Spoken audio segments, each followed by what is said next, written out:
Assalamualaikum warahmatullahi wabarakatuh. Alhamdulillah, syukur bertemu kita lagi dalam Ruang Cerita Zayan, sebuah podcast yang diacarakan ataupun dikendalikan oleh saya, Faizal Ismail, ABI, bersama dengan Nana Mahzan. Assalamualaikum semua. Khabar ABI okey? Ya, okey. Alhamdulillah. Tapi kali ini Nana bersih apa Nana. Ni Anas lah. Nanas. Nanas lah. Alhamdulillah Nanas. Nanas. Betul-betul aku panggil dia Nanas. Anas, terima kasih sudi menggantikan Nana yang bercuti. 2 minggu dia cuti, Masya-Allah. Saya risau dia tak ingat jalan balik. Ingat, insya-Allah. Takkanlah tak ingat. Teruk sangat tu. Yalah, kadang-kadang orang yang dah pergi Merata, dia terlupa pangkal jalan dia. Takut macam terkena kan. Orang manusia macam tu kak. Bila kita dah pergi Merata kan, dah happy, dah bahagian, lupa. Dia pergi Merata, UK lah, Amsterdam lah, macam-macam kan. Tapi Alhamdulillah hari ini Anas bersama dengan saya, kerana kita akan bersama dengan seorang yang akan memberikan kita banyak inspirasi daripada hasil tadabbur beliau. Bila cakap pasal tadabbur ni, apa yang Anas rasa? Saya rasa tadabbur ni dia satu ilmu. Al-Quran, kita nak menyelami Al-Quran, yang mana kita tak akan boleh faham dengan sekadar membaca terjemahan. Dia macam beza lah. Kalau tanya saya FBI, macam itulah jawapan saya. Dia tadabbur ilmu lain. Kita nak faham apa yang diperkatakan ataupun firman Allah SWT dalam Al-Quran tu, kan, maksud di sebalik ayat, dan kemudian kita nak menghayati dan nak amalkan. Itu yang paling penting sekali. Betul. Sebab dia kan ada muhkamat, mutasyabihat kan. Masya Allah. Benda tu saya macam bukan bidang saya, bukan ahli lah. Memang saya takkan bagi awak pun. Jangan risaulah. kita nak bersama dengan orang yang selayaknya dan viral di platform media sosial. Antaranya dekat TikTok pun juta-juta view beliau.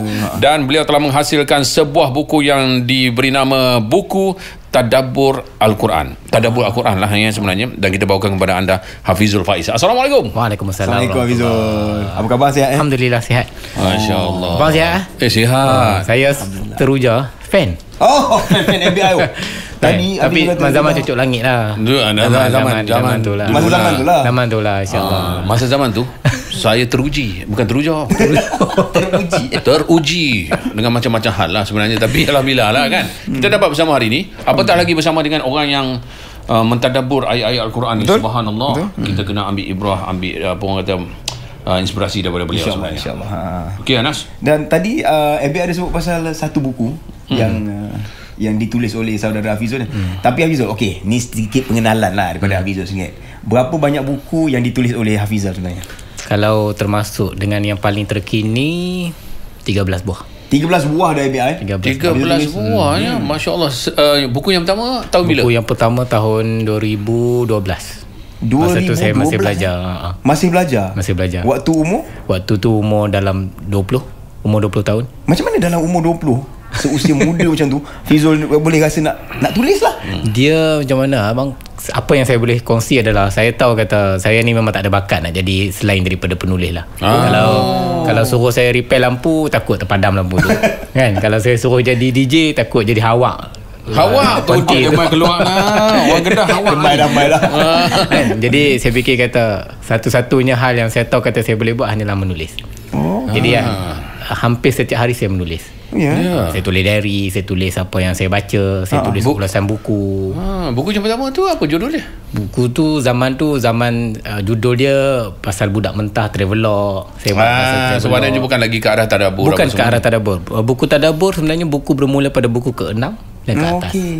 Saya tak ada keyakinan lagi lah masa tu nak tulis buku tadabbur. Makna kata masa Hafizul mula-mula menulis tu, dekat siapa yang Hafizul menjual buku? Adakah kawan-kawan sekeliling college universiti? Masa tu saya hanya menulis di bawah satu penerbit lain lah. Macam sekarang saya ada penerbit saya sendiri. Jadi saya pun tak kenal siapa yang baca buku tu. Dan saya pun tahu kata buku tu entah hidup entah tak hidup, saya tak pasti. Kadang-kadang kita hantar buku kan, ada buku ambil, lepas tu kita pun tak tahu apa yang jadi dengan buku tu kan. Tapi kita punya niat kata asalkan ada buku okey lah kan. Cuma bila saya dah buat syarikat penerbit saya sendiri, saya dah terbitkan buku saya sendiri, jadi saya baru nampak macam mana dia punya perjalanan dia. Dan bila mengambil langkah untuk menghasilkan buku tadabbur, ini bukan satu benda yang mudah dan dia kena ada satu macam komitmen ataupun satu tanggungjawab. Sebab tadabbur ni pastinya daripada Al-Quran. Ya, betul. Kan? Adakah ia berlaku semasa proses pembelajaran mungkin? Ya. Di universiti? Sebenarnya saya dekat Universiti Islam Antarabangsa Malaysia, UIA, saya ambil kos jurusan Bahasa Arab. Bahasa Arab masa tu dia tak ada pecah antara bahasa dan juga sastra. So saya kena ambil kedua-dua. Jadi dalam masa yang sama, saya ni pelajar yang tak dapat beasiswa. Jadi saya kena ambil PTPTN. Jadi saya fikir kata PTPTN tak cukup. Saya perlu kerja sebagai part time. So saya carilah. Saya cari, kita tengok ada dekat dia punya iklan tu, dia punya papan iklan tu, pekerja sebagai RA, Research Assistant. Jadi saya fikir kata, Research Assistant kepada seseorang. Saya pun tak kenal siapa dia. Jadi bila saya apply, barulah saya tahu orang itu adalah Ustaz Syahari Abdul Rahman. Jadi beliau masa tu dah pun grad dan beliau pun merupakan jurusan Bahasa Arab juga. Cuma waktu tu beliau memerlukan orang yang boleh tolong baca kitab. Menambahkan lagi rujukan-rujukan dia. Sebab masa tu beliau tengah buat tentang tadabbur lah. Jadi saya fikir kata boleh juga kot, insya-Allah kan. Sebab saya kata sepatutnya boleh lah kan. Saya pun tak pernah terfikir yang saya boleh membaca kitab tafsir. Ini baca kitab ni yang jenis macam huruf Arab yang tak ada baris. Yang tak ada baris tu. Yang memang klasik punya tu kan. Saya pun kata tak apa, saya cuba terbaik lah kata kat dia. Masa saya panggil dia Abang Syahri lah. Jadi dia pun bagilah satu tugasan. Masa itulah saya ambil tugasan tu membaca tentang surah Al-Insan dengan satu tafsir. Saya kena baca tafsir yang disebut sebagai tafsir Mafatul Ghaib karya Imam Ar-Razi. Tafsir dia sangat besar, sangat luas. Saya pun pergilah dekat perpustakaan UIA tu, saya buka kitab. Saya baca, saya boleh faham ni. Jadi kadang-kadang benda tu membuatkan saya tersentak sebab selama ni aku boleh faham baca ni. Maknanya selama ni Hafizul tak sedar yang Hafizul faham. Tak sedar yang saya boleh faham baca kitab tu. Sebab kita masuk kelas je. Kita baca nota. Kita tak pernah pun orang kata mendalami kitab tu macam orang baca dulu-dulu kan. Jadi bila diberi tugasan itu, saya fikir kita saya nak buat kerja lah. Nak dapat buat part timer sebulan RM300 dia lain daripada Anas. Dia tak sedar, dia tak faham. Tapi buat faham. Itu yang susah tu saya ni. Jadi itu dalam momen yang saya fikir kata, wah, saya boleh baca. Dia satu pencerahan kepada saya lah. Bila saya baca tu, jadi saya sukalah buat kerja tu. Jadi satu tugasan demi tugasan saya buat. Dan akhirnya itulah merupakan titik awal saya berkecimpung di dalam dunia tadabbur. Maksud tu Hafizul kan, ada tak masa yang macam Hafizul baca tafsir tu tadi tu, dia macam sampai masa galik macam susah nak stop lah? Saya sampai 1 hari kadang-kadang. Sebab dia ada tafsir yang memang sangat klasik bahasa dia. Ada tafsir yang memang agak sedikit moden, saya boleh baca. Tapi kadang-kadang bila kita baca tu, kita pun lupa yang kita ada tugasan. Sebab ialah sebagai orang yang belajar bahasa Arab, dan sepatutnya saya fikir kata lebih awal saya harus berkecimpung dalam baca kitab ni. Sebab saya belajar bahasa tu kan. Dan saya fikir kata kenapalah aku lambat sangat nak bertemu dengan momen itu kan. Dan lepas tu saya fikir kata ruginya masa saya selama ni kan. Saya memang sibuk lah. Tapi fokus Quran lah. Saya fikir itu je lah yang saya mampu buat. Jadi adakah yang menyebabkan turning point Hafizul daripada menulis tadi kata buku mula-mula tentang travelog, buku ke-6 ke-7 tu baru nak pergi ke tadabbur, adakah itu titik permulaan? Itu titik awalnya. Masa saya lepas dah baca tu, saya kerja, saya kata ini adalah sesuatu yang sangat mencerahkan saya. Dia ada satu perasaan yang kita buat sesuatu yang sangat besar lah. Dia nikmat sebenarnya. Jadi saya fikir, saya semayang dekat masjid, saya doa, ya Allah, saya tak tahu kerja saya apa. Sebab kita ambil bahasa Arab, kita tak tahu kerja apa yang akan menanti kita. Kalau kita ambil course engineering yang confirm jadi engineer, ataupun medik yang confirm jadi doktor kan, contoh lah kan. Tapi saya fikir kita tidak ada satu jalan career yang jelas. Jadi saya doa apa pun yang Tuhan nak campak kat saya, saya kata jangan keluarkan saya daripada pergelutan dan juga kesibukan Al-Quran tu. Tu doa tu masa tahun 2 dekat UIA. Kalau lah Hafizul rasa macam tu, kita orang ni rasa apatah lagi kan. Kalau daripada segi terlambat tu lah. Saya nak tanya, kalau nak belajar bahasa Arab, berapa lama boleh fasih? Ataupun ada tip tak? Dia pertamanya bang, dia ikut pada kita punya tujuan lah. Ada orang yang belajar bahasa Arab sebab dia nak fasih berkomunikasi dalam bahasa Arab, untuk tujuan pelancongan, untuk tujuan bercakap. Yang itu tak lama. Yang itu saya bagi setahun, 2 tahun. Boleh lah. Mafi muskilah kan. Tapi kalau nak belajar bahasa Arab dalam lapisan makna dan juga Quran, itu lama. Sebab kita kena ambil berat tentang tata bahasanya, tentang struktur ayatnya. Sebab bahasa Arab adalah bahasa yang pada pandangan saya lah, bahasa yang paling indah dan paling menyimpan 1001 makna. Saya bagi contoh yang mudah. Kita selalu sebut perkataan dalam Al-Quran, kita sebut, kalau kita nak sebut satu-satu ayat, kita sebut ayat. Kan kita ingat, kita pun terjemah, kita pun guna perkataan tu dalam bahasa Melayu, ayat Quran, ayat surah Al-Fatihah. Tapi bila kita tengok dalam bahasa Arab, ayat bukan hanya bermaksud verse ataupun ayat. Ayat juga bermaksud signs, tanda. Masya Allah. So bila Al-Quran sebut ayatul lisailin, tanda-tanda kepada orang yang bertanya. So bila kita tengok tanda, so kita tak faham ayat tu hanya sekadar apa yang kita baca. Dia macam traffic light. Bila dia tak tulis dekat lampu merah tu berhenti, dia tak tulis dekat lampu hijau tu jalan. Dia hanyalah tanda. Kita yang faham makna dia. Jadi selama ni mungkin kita baca tu, kita hanya tengok ayat tapi kita tak faham makna dia. Betul. Sebab tu indahnya bila Al-Quran kata ayat, sebab setiap yang Allah bagi tu adalah tanda. Kita kena cari makna dia. Okay. Wow, seronoknya kan. Seronok. Baru sikit ni tak banyak soalan ni, mukadimah ni. Baru mukadimah ni. Sebab kalau boleh nak suruh terus saja kami masalah, tapi lama pula lah kelas kita pula ni. Bila Hafizul terangkan benda tu kan, kadang-kadang kita baca kitab tafsir pun, dia macam ayat Quran tu FBI pendek je, tapi bila ya Allah, terlalu banyak benda yang kita tak faham. Betul. Ya, banyak sangat complicated, dan sebab tu kita kena macam dibimbing juga. Betul. Dibimbing supaya kita tak buat tafsiran sendiri. Betul. Hafizul, dalam orang kata membaca atau mentadabbur ayat-ayat Al-Quran ni, satunya daripada segi bahasa tu, ada tak disiplin lain yang perlu ada juga? Banyak antaranya adalah, pertama, kalau kita tengok ada satu kitab ditulis oleh Imam Suyuti. Kitab ni Al-Itqan fi Ulumil Quran. Maksudnya satu penekunan terhadap science of the Quran ataupun ilmu tentang Al-Quran lah. So dia gariskan beberapa syarat dan juga disiplin. Antara disiplin yang paling penting untuk kita kuasai adalah disiplin bahasa. So tidak ada orang yang boleh mentafsir Al-Quran tanpa mempunyai kemahiran bahasa. Walaupun orang itu adalah orang yang memang dalam bahasa Arab, ulama dalam bahasa Arab. Tidak semua ulama yang boleh mentafsir Al-Quran. Sebab tu kita tengok ulama-ulama besar, ada yang jadi mufassir, ada yang tidak. Sebab menguasai bahasa Arab tu bukan hanya datang daripada kita background orang Arab. Sebab Arabic language berbeza dengan Arabian language. Ada berbeza. Arabian language. Sebab orang Arab dia mungkin bercakap kan, tapi untuk memahami konteks tata bahasa, apa makna dia memerlukan kepada ilmu yang lain lah. Sebab itu ulama bahasa yang hebat, nama dia Sibawai, bahasa Arab. Dia bukan orang Arab. Tetapi keseluruhan modul dan juga apa yang kita belajar pada hari ni yang menyusun tu adalah datang daripada kitab Sibawai ni. Walaupun dia bukan orang Arab. Sebab dia datang daripada orang luar, lepas tu dia tengok bahasa Arab tu dengan satu pemerhatian yang sangat teliti, mendalam. Dia betul-betul modulkan kepada kita. Nama kitab dia pun menarik, Alkitab. So dia hurai apa perkataan dia, macam mana kita nak baca, cara baca dia. Sebab tu cara baca dia tu menentukan makna. Saya bagi contoh, ayat Quran sebut ma anzalna alaikal qur'ana litasqa. Kami tidak menurunkan Quran kepada kamu wahai Muhammad adalah untuk membuatkan kamu rasa bermasalah ataupun untuk menyusahkan kamu. Seperkataan dekat situ litasqa. Dalam bahasa Arab kita sebut masyaqqah. Masyaqqah ni maksudnya masalah. So bila kita sebut masyaqqah, kita mesti menyebut dengan huruf qa. Menurut Sibawai, huruf qa adalah huruf antara huruf yang payah kita nak sebut. Sebab dia memerlukan posisi lidah yang tertentu. Qa.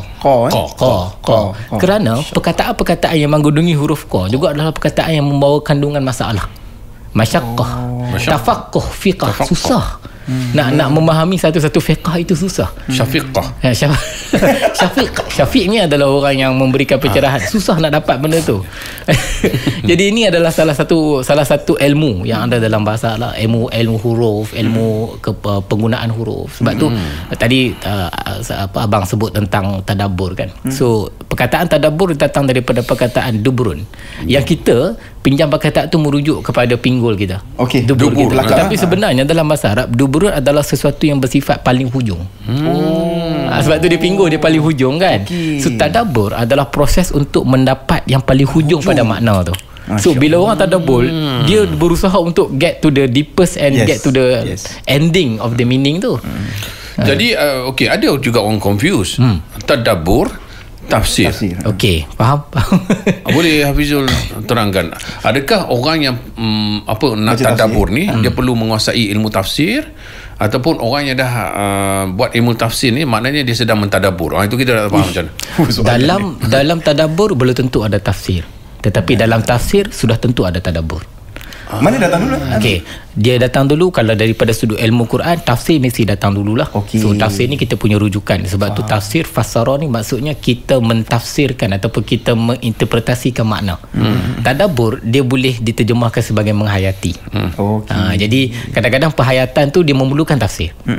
Tetapi banyak orang kadang-kadang dia meringankan tadabbur itu, which is dalam saya belajar dekat UKM sekarang, saya ambil master dekat UKM, tadabbur pun dia ada peringkat-peringkat dia.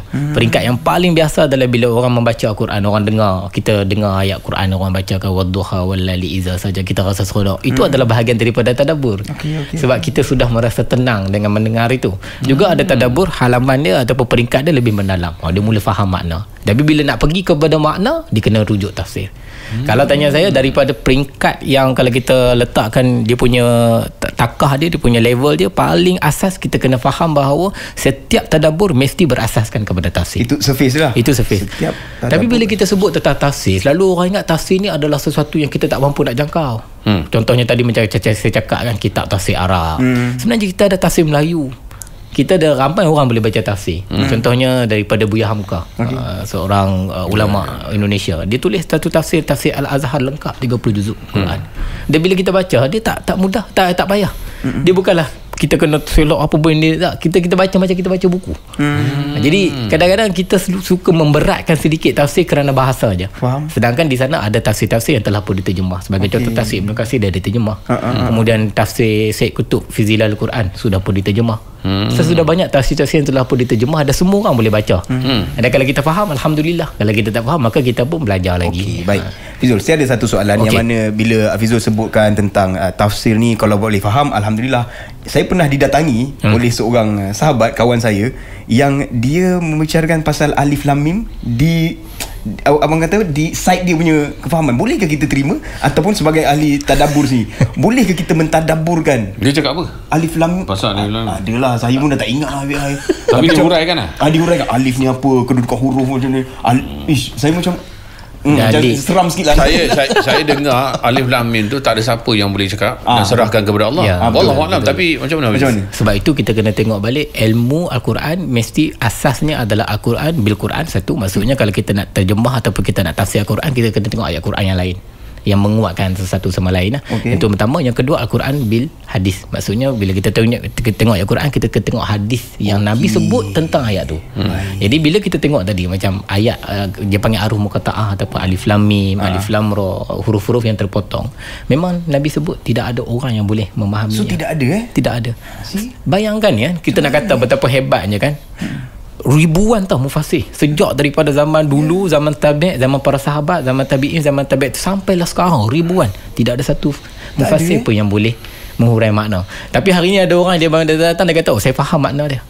Jadi salah lah daripada sudut disiplin. Macam-macam saya dengar, dia merisaukan saya Abizo sebab dia kata alif tu adalah aku, bahasa Melayu ulang dia tu. Sudah Muhammad yang macam alamak, nak mana cari siapa ni nak tanya dia kan. Ataupun aku mimpi semalam, tu tak boleh kan. Tapi apa hikmahnya? Kita tengok kan, bayangkan ulama ni dia khilaf banyak benda. Sonok lah kan, ada ulama datang perkataan ni maksudnya apa, perkataan ni maksudnya apa. Contoh kalau kita tengok perkataan dalam surah Al-Fatihah kan, antara salah satu perkataan yang paling terkenal dalam Quran adalah Ar-Rahman dan juga Ar-Rahim. Ya, benar. Selepas Allah, selepas Rabb, Allah selalu ulang nama Allah Ar-Rahman dan juga Ar-Rahim.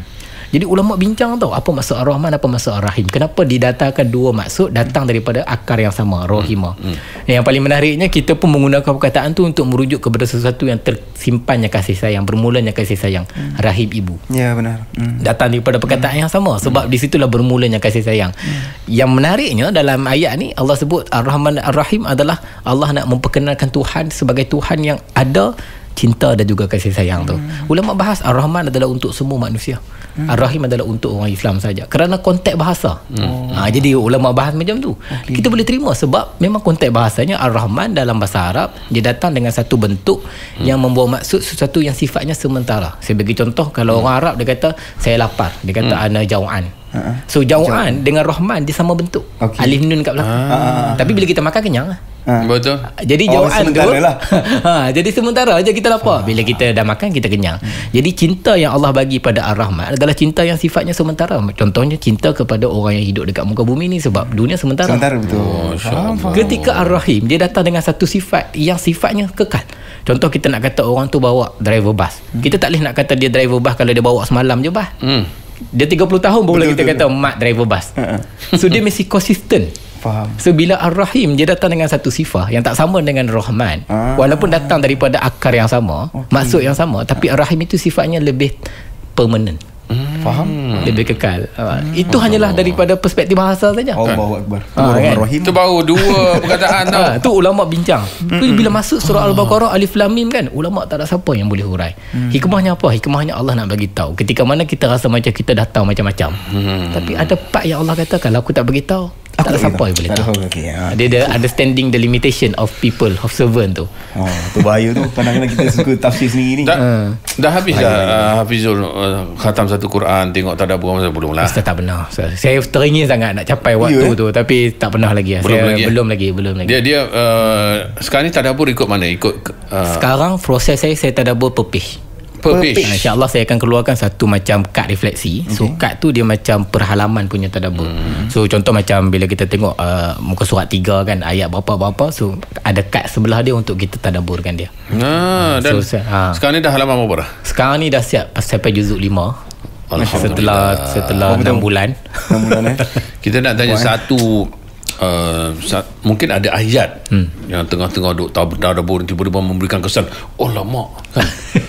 Ada rasa macam aku kena buat something untuk kehidupan. Dia macam mengubah pemikiran dan sebagainya. Apa ayat tu kita? Ayat tu katakanlah kepada mereka hamba-hambaku yang tengah mencari aku.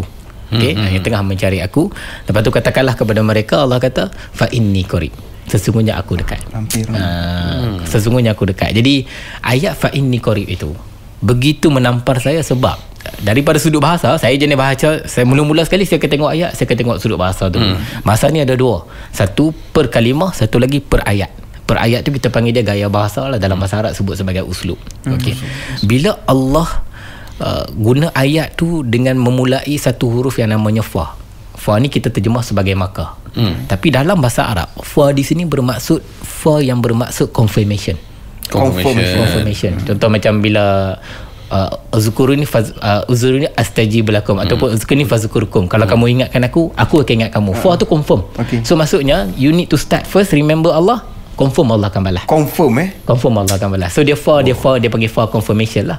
So bila dalam ayat ni saya tengok bahawa bila kita mencari Tuhan, dia punya first kita kena buat adalah kita kena take first step. Tak boleh tunggu. So the moment kita take first step, contoh kita rasa macam ni aku dah start belajar lah Quran ni kan. So kita pun buka lah buku, kita pun buka lah Quran kan. InsyaAllah tidak pernah Allah kata Allah tak akan bantu lepas tu. Sebab tu fa inni qarib, the moment kita langkah sedikit nak dekat dengan Tuhan akan lebih dua kali langkah dengan kita. So ulama sebut ini adalah spiritual conversation. So the meaning bila kita start nak sedikit nak sibuk, kadang-kadang lah macam ni kan, kita sibuk sembang pasal Quran, kadang-kadang kita pun masuk lah kelas ke apa, dengar lah YouTube. Dia tak akan pernah berhenti sampai setakat tu. Sentiasa akan ada benda baru yang kita akan jumpa sebab kita dah ambil first step. Allah kata ambil first step je. Wa iza sa'alaka ibadi anni, tu ayat dia. Allah kata tanya aja aku sekali je. Sekali je tanya. Fa inni qarib, aku akan mendekati engkau berkali-kali. Tu confirm. Mulakan langkah. Macam mana pun mulakan langkah. InsyaAllah. Kalau tangguh maknanya lambat lagi. Tak dapat lah kan. Walaupun langkah tu kecil. Sebab tu ayat dia Sa'ala tu kata-kata soal bertanya. Tapi dalam bahasa Arab Sa'ala juga bermaksud terlintas. Kadang-kadang kita terlintas, macam mana buatlah. Jadi kita pun cari, Allah akan datang. Saya pernah juga nak masuk dulu kelas tafsir. Tapi bila nak belajar bismillah tu pun berapa hari. Ba tu maksudnya apa? Betul. Kenapa Allah mulakan dengan? Kan? Kenapa Allah tak mulakan dengan ayat yang lain tapi bismillah? Betul. Dengan nama Allah. Fizul. Mungkin dalam sekarang ni Hafizul dah kata tulis lebih kurang 5 juzuk.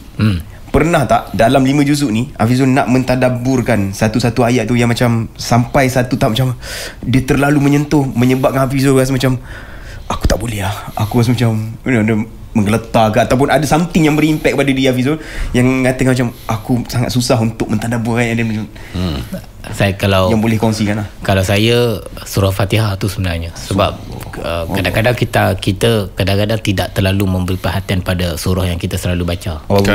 Sebab surah Fatihah ni 17 kali kita ulang satu hari. Kita memang akan membaca dalam solat kita. Kalau kita baca solat lebih maka kita baca lebih lah kan. Tetapi sebenarnya surah tu adalah surah yang mengandungi begitu banyak makna. Saya antara ayat yang paling saya akan bila saya baca, bila saya tulis balik tadabbur, saya akan teringat ayat tu, saya akan terduduk sikit lah. Antaranya adalah ayat iyyaka na'budu wa iyyaka nasta'in.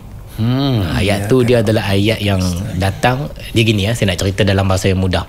Sebelum ayat tu dalam surah Al-Fatihah, dia tidak ada kata nama. Contoh aku, kamu, kita, kami, dia tidak ada. Alhamdulillahirabbil alamin, dia tidak ada. Segala puji bagi Allah. Ar-Rahman Ar-Rahim, dia kata Allah yang Maha Pemurah lagi Maha Pengasih. Dia tidak ada kami kata ataupun kita kata ataupun aku kata. Tidak ada watak dalam tu. Lepas tu Maliki Yaumiddin, Tuhan yang memiliki hari hujung ataupun hari pembalasan. Okey. Tiba-tiba ayat seterusnya ada kata nama.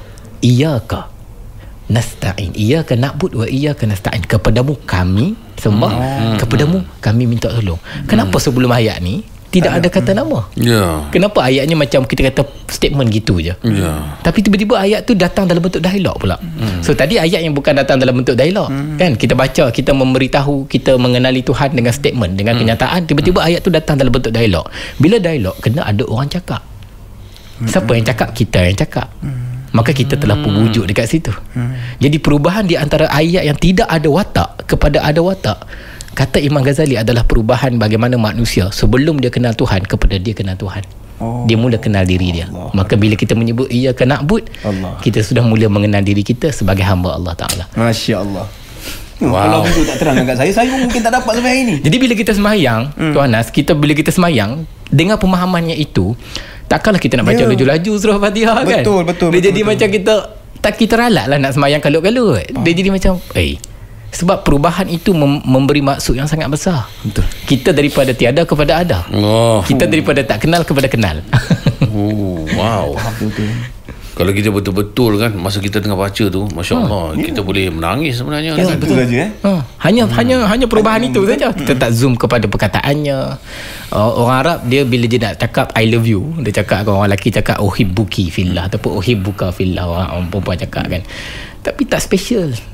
Kita boleh cakap aku cintakan kau, tapi nak special, bila orang lelaki nak special cakap dekat seorang perempuan yang kau je yang aku paling sayang, kau bagilah 100,000 pun dia cakap iyyaki uhibbu. Subhanallah. Iyyaki. Hanya engkau sahaja. Iya tu adalah satu total exception. Maksudnya pengecualian total kepada engkau sahaja. Jadi bila kita sebut iyyaka na'bud, hanya kepada engkau tu kami sembah. Abdi kan. Tak ada lain dah. Tak ada dah. Macam mana bahasa itu telah pun membuatkan makna tu sangat-sangat indah dengan satu total pengecualian, tak ada yang lain, hanya kepada engkau. Allah. Sebab tu Quran tu tiada galang ganti. Tak ada siapa yang boleh buat walaupun sebaris ayat. Masya Allah. Waktu Hafizul rasa macam bila Hafizul dah terangkan benda ni kan, ia akan nak menurutnya, waktu macam kita memang berdialog secara seorang je. Ya, betul. Main atas bumi ni, siapa-siapa kita seorang dengan dan kita sebut benda tu, kita mengakui itu. Sebab Anas selalu jadi imam kan. Selalu kena tolak Hafizul kan. Saya tolak biar tak nak Dan saya tertarik juga bila Hafizul mengatakan surah Al-Duha tu adalah kepada mereka yang sedang mengalami kemurungan ataupun anxiety dan sebagainya lah. Maknanya ada masalah dalam kehidupan tu yang menyebabkan dia tak senang duduk, tak senang daripada segi pemikiran dan sebagainya. Boleh tak hari ini macam mana Hafizul boleh bagi tahu kepada kami hubung kait surah tu dengan kegelisahan atau kemurungan? Soalan ni bagus Ini macam kelas dah. Nak dengar. Pertamanya kita tengok daripada sudut, bila kita tengok Al-Quran ni dan surah ni, kita tengok asbabun nuzul. Asbabun nuzul ni maksudnya apakah yang menyebabkan berlaku kepada Nabi, yang menyebabkan surah tu turun. Dia bagi sirah kepada surah. Kan, sirah kepada surah. Maksudnya apa yang berlaku dekat Nabi yang menyebabkan surah tu turun. So bila kita tengok daripada konteks, apa yang berlaku dekat Nabi bila dia mula dapat wahyu. Nabi ni, orang yang mendapat wahyu ni, bayangkanlah Nabi kita tak ada pengalaman tu, tapi tentu ada rasa seronok. Ada rasa macam ya Allah, aku boleh berhubung direct dengan Allah Ta'ala. Tiba-tiba Allah tergendalakan sekejap wahyu tu. Ada waktu di mana wahyu tu tak turun dan Nabi tertanya-tanya apa yang berlaku. So pada waktu tu apa perasaan dia? Perasaan tertanya-tanya, perasaan macam betul ke ni kan? Dia macam ni Hafizul kan, kita dengan kekasih kita tiap-tiap hari tak dapat. Kita akan gelisah tau. Betul lah. Bayang kita kalau kita kita tak angkat call pun kita dah macam mana keadaannya kan. So itu perasaan dia, ada resah dia. Kan? Marah ke kita ni kan. So bayangkan itu adalah perasaan Nabi. So bahkan dalam sirah memang ada banyak riwayat menyebutkan Nabi kadang-kadang dia pergi duduk seseorang dekat atas bukit. Sebab tu ada satu riwayat kata Nabi macam nak terjun tu, yang orang kata macam Nabi kenapa macam nak bunuh diri tu. Tak, Nabi dia tak tahu. Dia berada dalam keadaan yang gelisah yang sangat-sangat mendalam. Sebab tu kalau kita tengok simptom-simptom itu menjelaskan kepada kita bahawa ada satu sudut di mana dalam hidup Nabi feeling empty tu. Dia ada rasa kosong tu. Dan waktu tu agak sampailah bila lepas daripada tu Nabi lari balik dekat Khadijah. Nabi kata kepada Khadijah, Zamiluni selimutkan aku. Tiba-tiba aku rasa macam takut kan. Sebab tu ayat mula-mulalah surah demi surah turun. Surah Muzammil, surah Mudaththir. Dan antara surah yang turun pada waktu itu adalah surah Duha. Dalam waktu tu? Ya, dalam waktu itu banyak surah yang turun untuk memberitahu kepada Nabi jangan takut.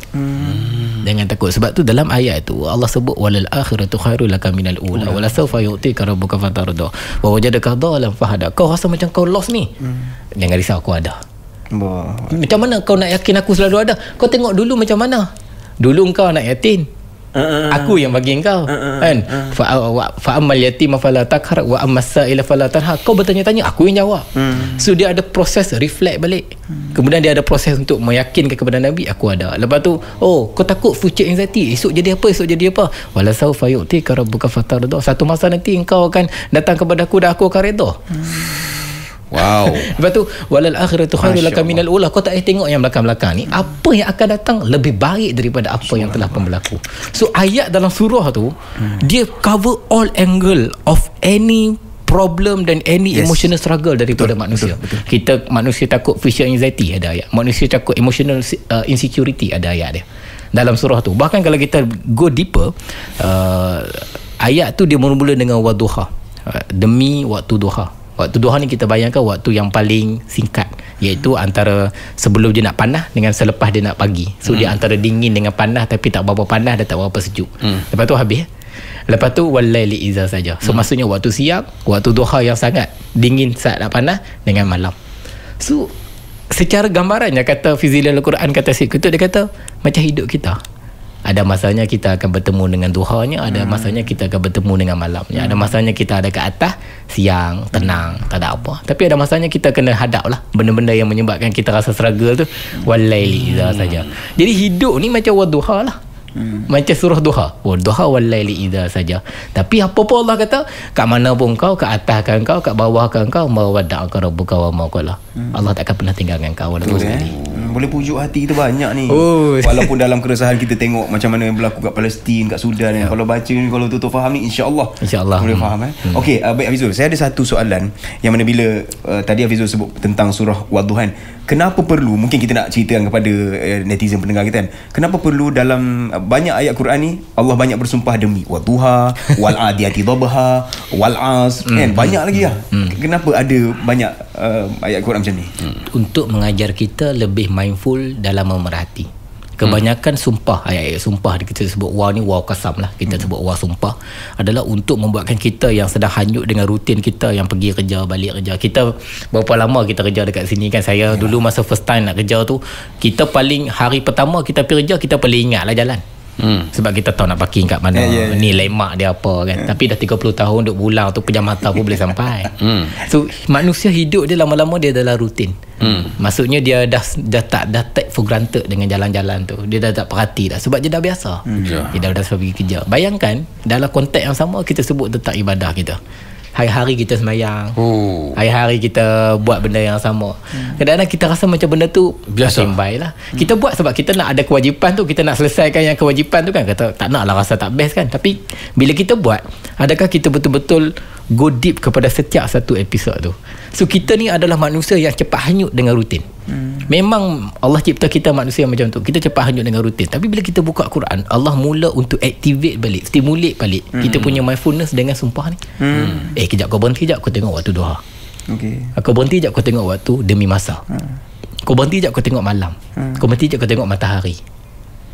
Semua ada kan? Semua ada. Dan kebanyakan yang Allah bagi ni adalah benda yang kita boleh tengok depan mata kita every day, supaya kita belajar untuk stop jap, pause jap. Dalam solat kita kena tumak ninah kan. Tumak ninah ni maksudnya berhenti sekejap. Wajib tumak ninah. So sebenarnya the idea of tumak ninah adalah possession. Take a pause. Berhenti kejap. Relax lah. Jangan kalut sangat. Berhenti kejap. And then mula kita mengecilkan, zoom in kepada satu-satu peristiwa. Dan kebanyakan yang Allah akan sumpah dengan kauniyah, ayat-ayat yang bercakap tentang ciptaan. Matahari, tengok sekejap matahari. Mungkin kita selalu tengok matahari setiap hari, tapi kalau ada satu hari kita memilih untuk tengok lama-lama sikit, kita mula rasa macam, matahari ni macam mana, rupanya dia bergerak.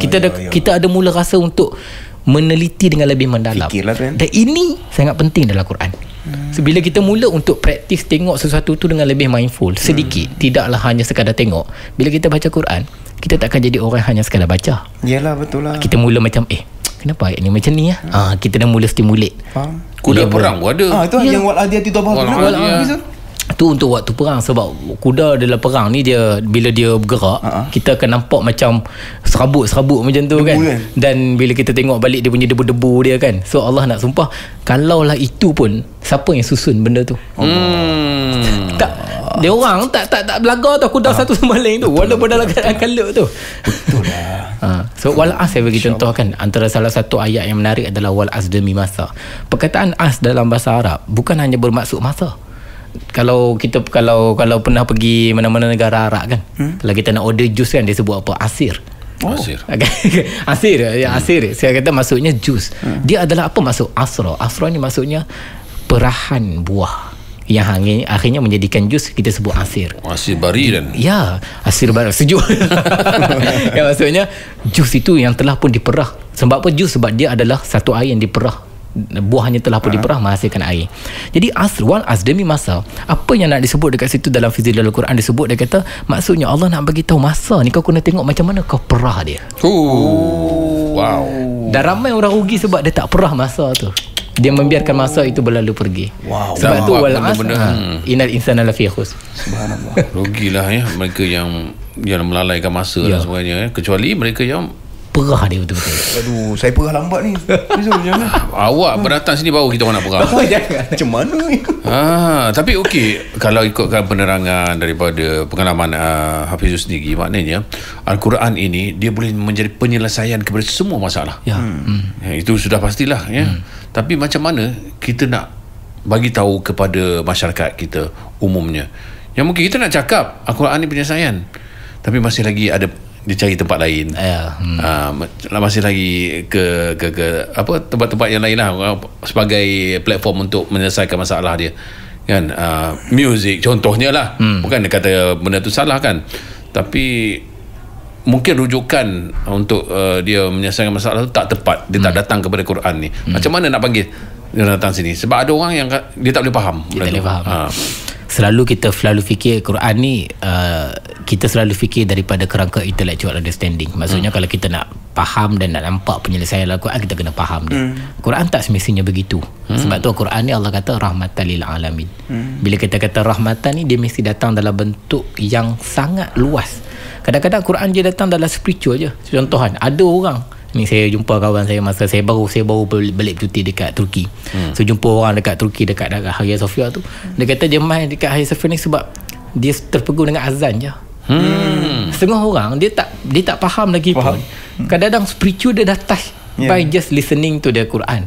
So kita kena faham bahawa Quran tu dia adalah mukjizat, bukan hanya pada terjemahan sahaja, bukan hanya pada faham sahaja, tapi juga pada ayatnya tersendiri bila kita mendengarnya.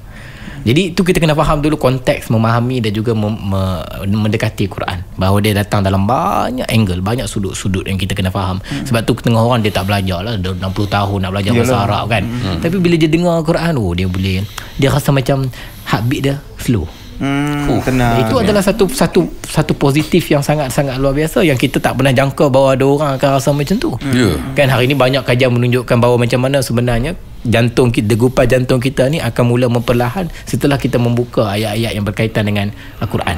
Kerana bila Allah menyebut, bila Allah sebut Al-Quran dan kita membacakannya, setiap sebutan itu ada satu proses bersignaling dengan kita, tahu, berkomunikasi dengan kita, bahawa vibration akan ada efek dengan kita.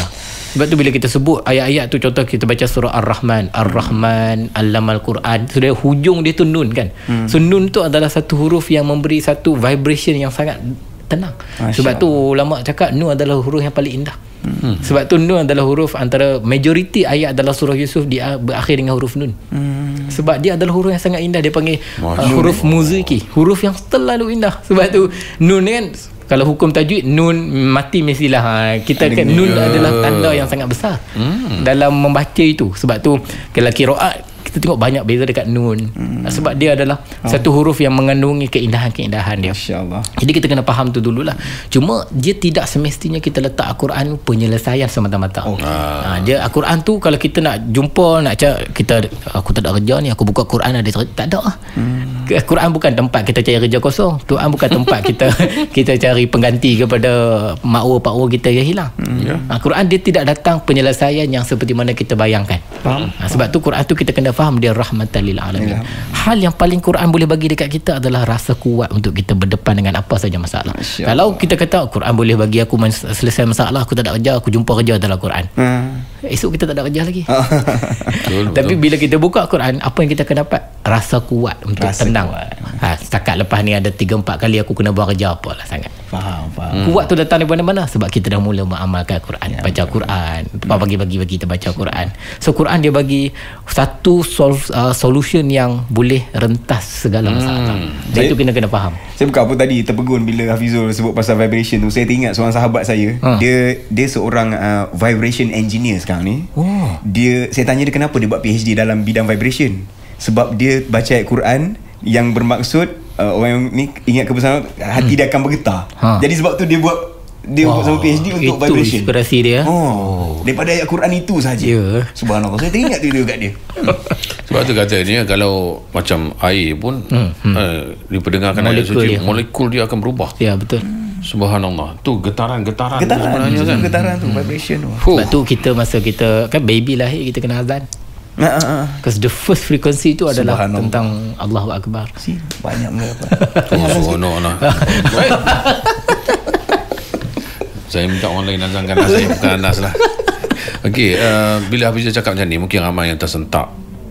Mungkin yang selama ni tersibuk dengan urusan dunia masing-masing, kerja dan sebagainya, tiba-tiba Allah, aku dah lama ni tak buka Quran, ataupun aku tak pernah belajar Quran. Ya Allah. Itu tahap yang memang ni lah kan. Mungkin usia mereka pun dah sampai 20-an, 30-an dan sebagainya, ataupun lebih lanjut daripada itu. Apa langkah kecil yang ini, ataupun adakah mereka kadang-kadang rasa terlambat kan benda ni? Macam mana mereka nak melakukan langkah itu? Kita kena belajar mencuri masa kita sendiri.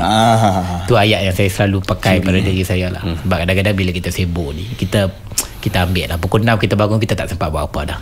Semayang, and then nak siap, nak kena kalau lah pukul 6, kalau dia lagi lah kan masa dulu pukul 6 tu kena ada kat konti kan. Contoh lah kan. So kita kena cari masa mana yang boleh kita curi. Curi masa sendiri tak berdosa. Curi masa sendiri. Dia tak berdosa. So curi masa sendiri tu kita hanya perlukan 10 ke 15 minit untuk bermula curi masa sendiri, dan pada waktu tu kita buka Quran. Okey, baik. Itu saja. Apa yang saya selalu buat, saya selalu sarankan orang buat lah adalah awalkan sedikit bangun. Sedikit bangun. Contoh kalau selama ni kita bangun pukul 5, pukul 5.30, awalkan sikit. Supaya kita ada masa dalam 10 minit untuk just buka Quran, dan ni istilah saya, termenung sekejap dengan Quran tu. Saya selalu guna istilah tu. Bukannya kita kena ada tafsir awal-awal ni, tak payah. Kita nak kena kerip masa kita dengan Quran tu je. Baca, dan bila kalau boleh baca tu jangan kalut nak habis lah. Baca pelan-pelan dan kita termenung dengan ayat tu. Kenapa Allah cakap macam ni ya? Bertanya kenapa, bila satu-satu ayat tu kita baca adalah salah satu cara yang paling deep untuk kita mula merenung. Bertanya kenapa Allah cakap macam ni. And then kita pun cari jawapan dia sikit-sikit. 10 minit satu hari kita boleh buat, insya-Allah dia akan memberikan kesan yang besar. Sebab 10 minit kita baca yang perlahan tu, bayangkan kita mulakan hidup kita dengan baca Quran yang perlahan. Lepas tu kita solat dah perlahan. So dia akan memberikan kesan kepada satu hari punya pace hidup kita. Selama ni kita rasyik, selama ni kita apa ayat dia al-hakumut takasur, berkejar-kejaran ke sana sini kan. So slowly kita dah slow down kita punya pace. And it's matter dalam 10 minit first tu dia sangat memberikan kesan kepada 10 jam kemudiannya tu.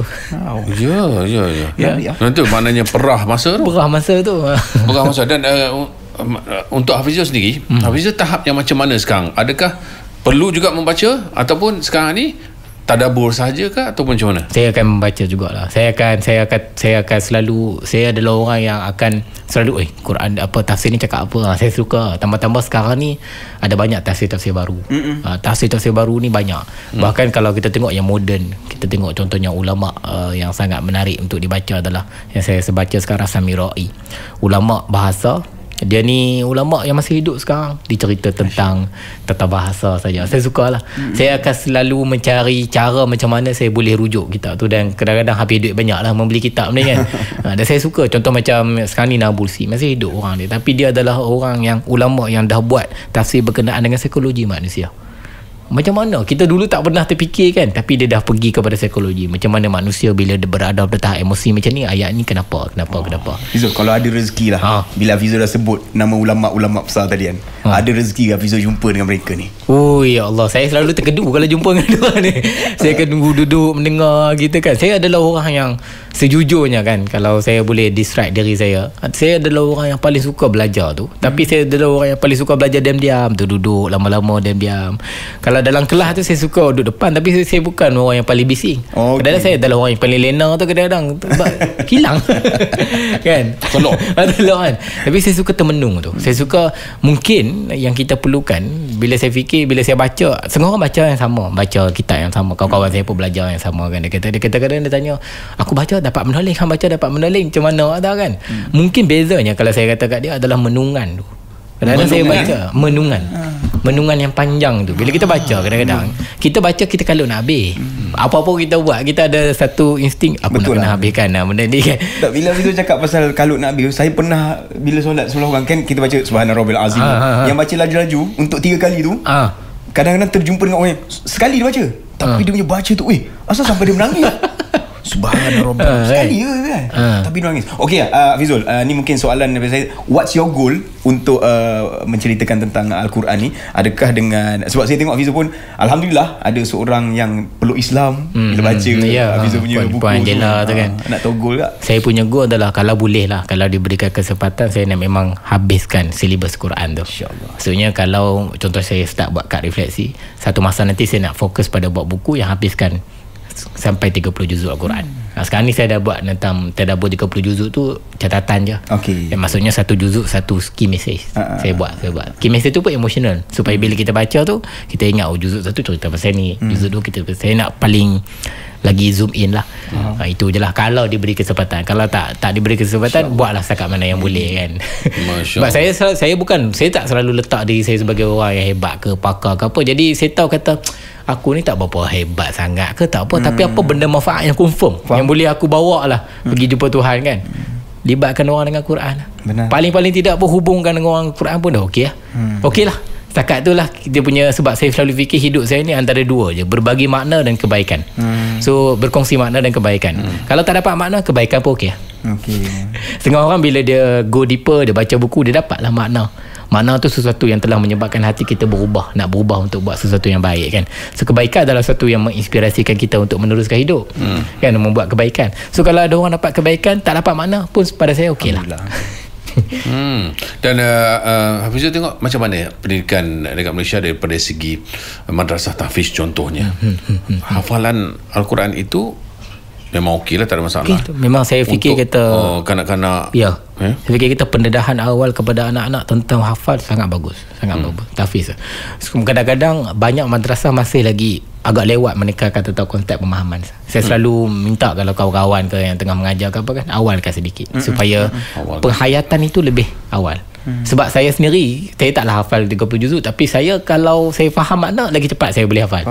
Kalau saya lah, saya tahu kata budak-budak lagi dia faham, dia hafal tu akan lagi lebih meaningful sikit, dia lebih besar sikit. Cuma konteks itu dan juga konsep menghafal tu saya fikir adalah satu benda yang sangat bagus. Sebab ulama-ulama dahulu memang hafal Quran. Memang hafal. Dia mesti masuk ke dalam kepala dia tu segala huruf tentang Quran untuk dia meneruskan perjalanan tu. Peringkat awal ulama dah hafal Quran. Kita ni lambat lah kita. Betul. Ilmu Quran ni sebenarnya takkan habis kan? Takkan habis. Sebab yelah daripada dulu masa ada je benda yang baru, penemuan baru yang kan manusia jumpa Okey, tadi kata nak habiskan apa silibus Al-Quran tu. Okey, goal paling tinggi sekali.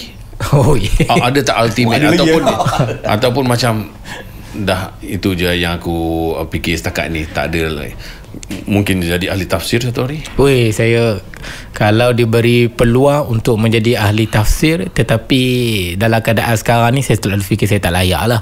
Tapi untuk bergelut dalam ilmu itu saya paling nak lah. Subhanallah. Bergelut sanggup Saya fikir kata kalau lah Tuhan nak campak kat mana-mana pun kita tak tahu kan Tuhan nak campak mana kan. Tapi kalau boleh campak lah sampai hujung ayat-ayat tu, bergelut macam ni lah.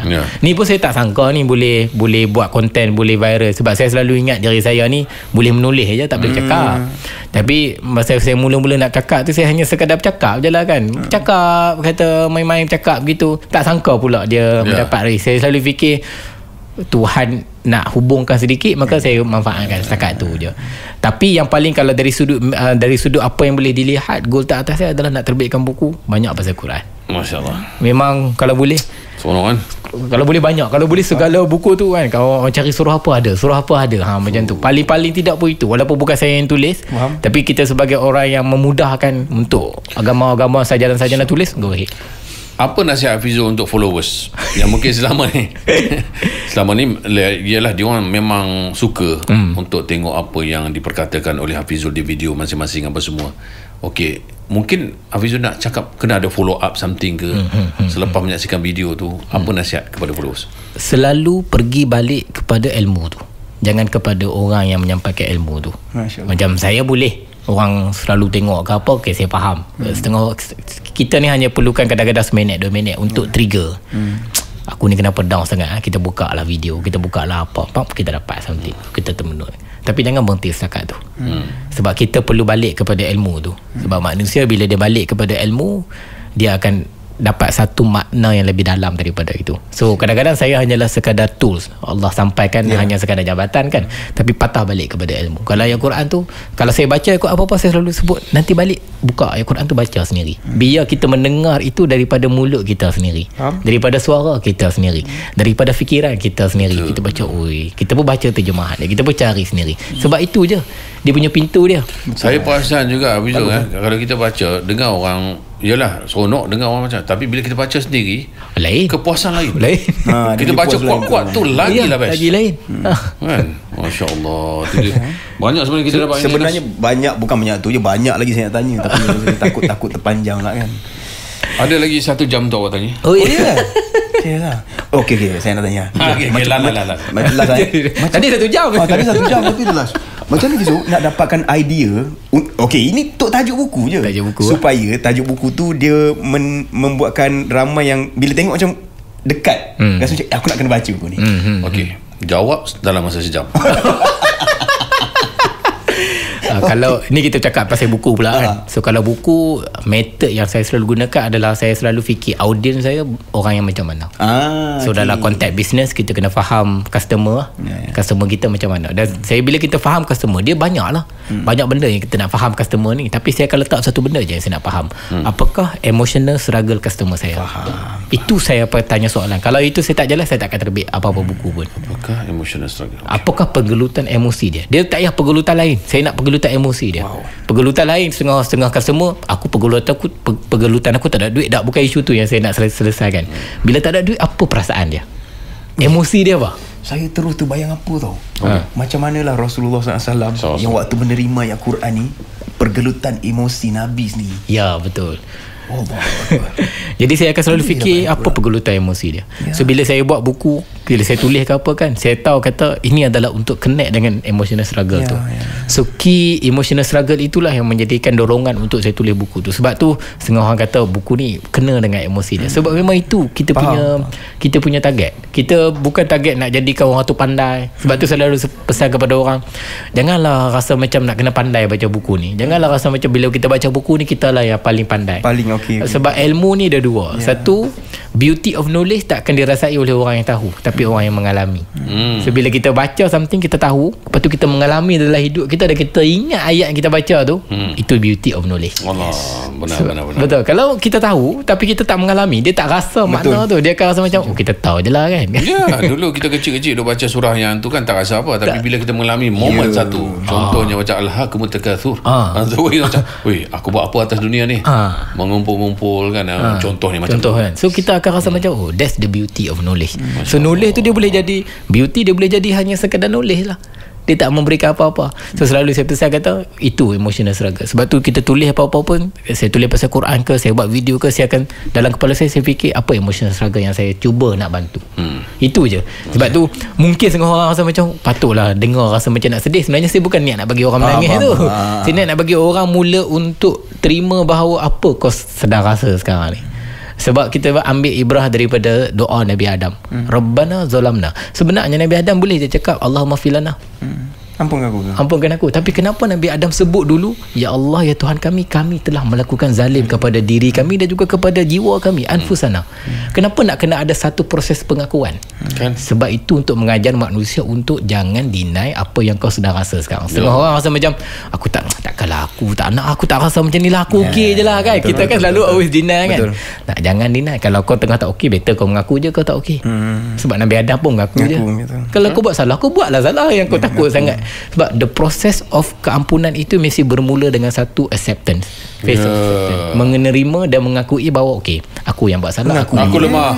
Ya, aku lemah, aku jahil dan sebagainya. Ya Allah, ampunkanlah aku. Amin.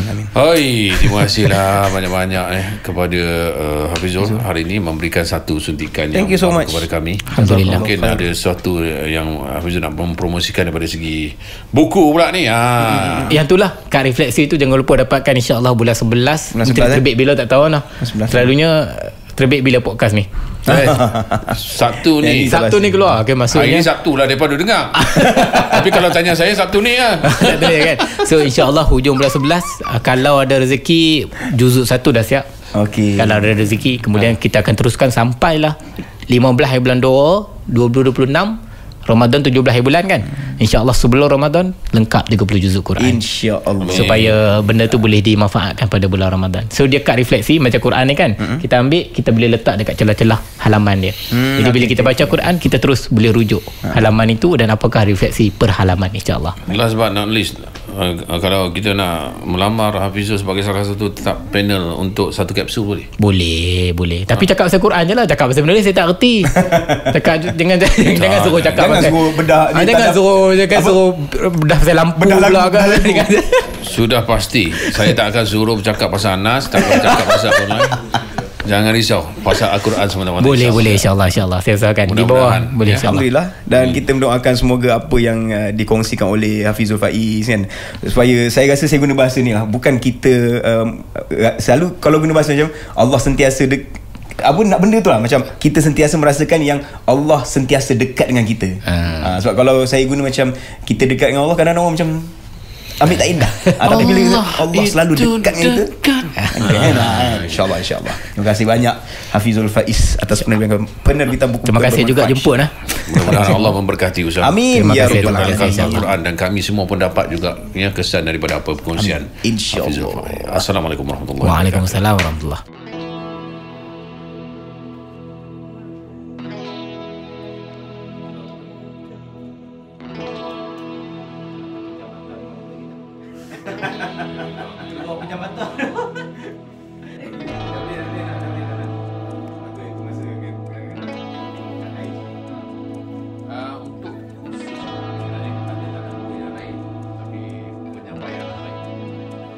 Yang aman. Okey, terima kasih. Yang ada